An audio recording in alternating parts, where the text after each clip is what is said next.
کیا غسل کرنے سے بھی وضو ہو جاتا ہے؟ کیا غسل کرنے سے وضو ہو جاتا ہے؟ میں نے اس بارے میں کئی باتیں سنی ہیں. کوئی کہتا ہے ہو جاتا ہے، کوئی کہتا ہے وضو کی نیت کرنا ضروری ہوتا ہے ورنہ نہیں ہوتا، کوئی کہتا ہے وضو الگ سے کرنا چاہیے، نہانے سے وضو نہیں ہوتا. اختر علی، سعودی عرب سے. دیکھیں، وضو میں 4 اعضاء کا دھونا فرض ہے: چہرے کا اور ہاتھوں کا کوہنیوں تک، سر کا مسا اور پاؤں ٹخنوں تک. تو غسل کے دوران اگر یہ اعضاء دھل گئے پورے طور پر تو وضو آپ کا آٹومیٹیکلی ہو گیا. تو یہ ہے اصل. باقی سنت عمل یہ ہے، صحیح طریقہ یہ ہے کہ جب غسل کیا جائے تو آپ صلی اللہ علیہ وسلم نے جو غسل کا طریقہ سکھایا، پہلے وضو کریں پھر مکمل غسل کریں. یہ اچھا طریقہ ہے. لیکن اس پر عمل نہیں بھی کیا، ایسے ہی پانی بہا دیا، تو بھی وضو آپ کا آٹومیٹیکلی خود بخود ہو جائے گا، دوبارہ وضو کی ضرورت نہیں ہے.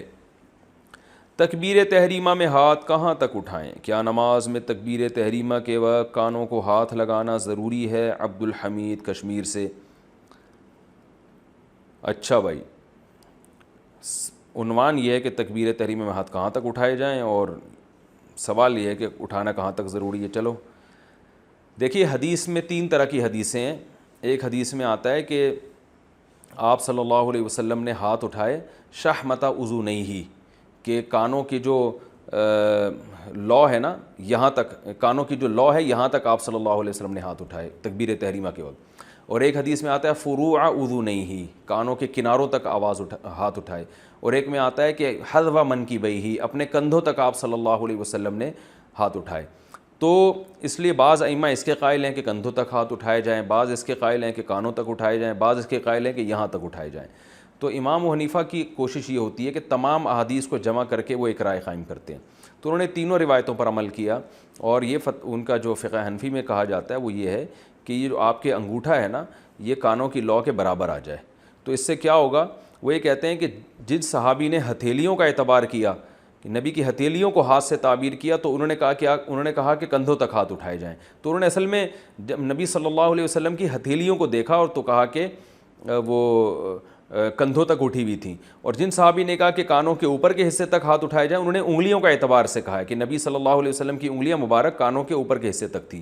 اور جن صحابی نے کہا کہ یہ کانوں کی یہ اس نرم حصے تک ہاتھ اٹھائے جائیں، تو انہوں نے نبی صلی اللہ علیہ وسلم کے انگوٹھے کو دیکھا، کہ درمیانے ہاتھ کے درمیانی حصے کو. تو اگر آپ اس طرح سے عمل کرتے ہیں تو تینوں حدیثوں پر عمل ہو جاتا ہے، کندھے والی بھی، کانوں کے اس حصے والی بھی، اور کانوں کے اوپر والے حصے والی بھی. تو یہ رائے ہے.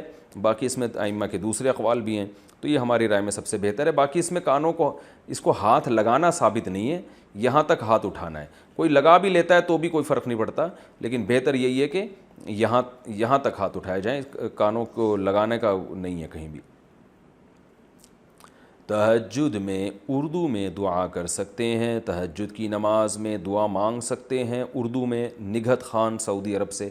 نماز کے اندر اردو میں دعا نہیں مانگ سکتے. ہاں، تہجد کی نماز کے بعد آپ ہاتھ اٹھا کے اردو میں دعا مانگیں، انگلش میں مانگیں، پشتو میں مانگیں، پنجابی میں مانگیں، آپ کی مرضی ہے.